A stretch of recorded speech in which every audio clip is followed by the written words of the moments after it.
തന്റെ സിനിമാ അരങ്ങേറ്റം പിഴച്ചുവെങ്കിലും ഇന്ന് മുൻനിര നായകന്മാരിൽ മുൻപന്തിയിൽ തന്നെയാണ് ഫഹദ് ഫാസിൽ. ആദ്യ വരവ് പതറിയെങ്കിലും രണ്ടാം വരവിൽ ഫഹദിന് പിന്നീട് തിരിഞ്ഞു നോക്കേണ്ടി വന്നില്ല. ഷാനു എന്ന പേരിൽ ആദ്യ ചിത്രമായ കയ്യെത്തും ദൂരത്തിൽ നായകനായ ഫഹദ് മടങ്ങിവരവിൽ സ്വന്തം പേരിൽ തന്നെ വിജയക്കൊടി പാറിച്ചു. 10 വർഷത്തെ ഗ്യാപ്പിന് ശേഷം ചാപ്പാക്കുരിശിലൂടെ ഫഹദ് തന്നിലെ മിനുക്കിയെടുത്ത നടനെ മികച്ച രീതിയിൽ വേറിട്ട കഥാപാത്രങ്ങളിലൂടെ അവതരിപ്പിക്കുകയായിരുന്നു.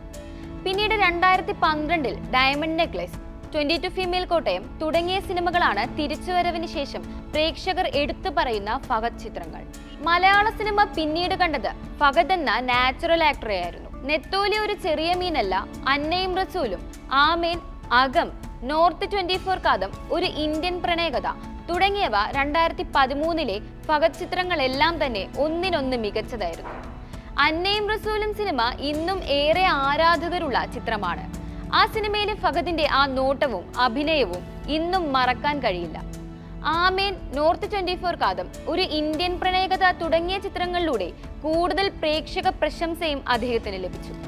എക്കാലത്തെയും ഏറ്റവും കൂടുതൽ കളക്ഷൻ നേടിയ മലയാള ചിത്രങ്ങളുടെ പട്ടികയിൽ ഇടം നേടുന്നത് ഫഹദ് ചിത്രങ്ങളാണ്. Fahadh Faasil and friends private limited എന്ന തന്റെ പ്രൊഡക്ഷൻ കമ്പനിക്ക് കീഴിൽ 2014 പുറത്തിറങ്ങിയ ഇയോബിന്റെ പുസ്തകം എന്ന സിനിമ നിർമ്മിക്കുകയും അഭിനയിച്ച് ടേക്ക് ഓഫ്, മഹേഷിന്റെ പ്രതികാരം, തൊണ്ടിമുതലും ദൃക്സാക്ഷിയും എന്നീ ചിത്രങ്ങൾക്ക് ദേശീയ അവാർഡുകൾ, മലയാളത്തിലെ മികച്ച ഫീച്ചർ ഫിലിം അവാർഡും നേടിയിട്ടുണ്ട്.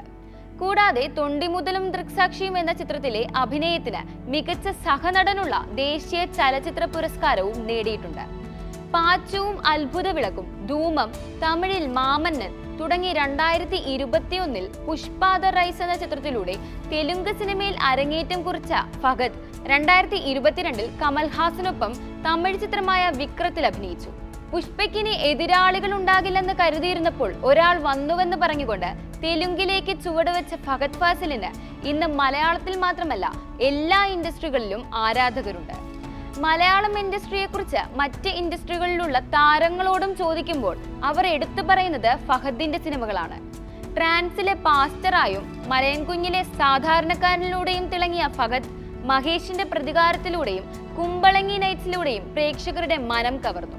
നാട്ടുംപുറത്തുകാരൻ ഫോട്ടോഗ്രാഫറുടെ ചിൻഡൗൺ ഡയലോഗും സൈക്കോ ഷമ്മിയുടെ ഷമ്മി ഹീറോ ആടാ ഹീറോ ഡയലോഗുമെല്ലാം ആവർത്തിച്ച് പറഞ്ഞിരുന്നവരാണ് നമ്മൾ എല്ലാവരും.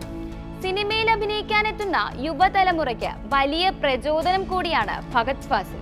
കാരണം നടനെന്ന നിലയിൽ സിനിമയിൽ നിലനിന്ന സൗന്ദര്യ സങ്കല്പങ്ങൾ പൊളിച്ചെഴുതിയ നടനും കൂടിയാണ് അദ്ദേഹം. കണ്ണുകൊണ്ട് തീർക്കുന്ന മായാവലയത്തിലൂടെ അഭിനയത്തിന്റെ പല തലങ്ങളും പ്രേക്ഷകർക്ക് മുന്നിൽ ഫഹദ് അവതരിപ്പിക്കുന്നു. ബോക്സ് ഓഫീസുകൾ കീഴടക്കിയ പുഷ്പയുടെ 2ാം ഭാഗത്തിൽ പുതിയ കരുത്തിൽ, പുതിയ ഭാവത്തിൽ ഫഹദിനെ കാണാനുള്ള ത്രില്ലിലാണ് ആരാധകർ.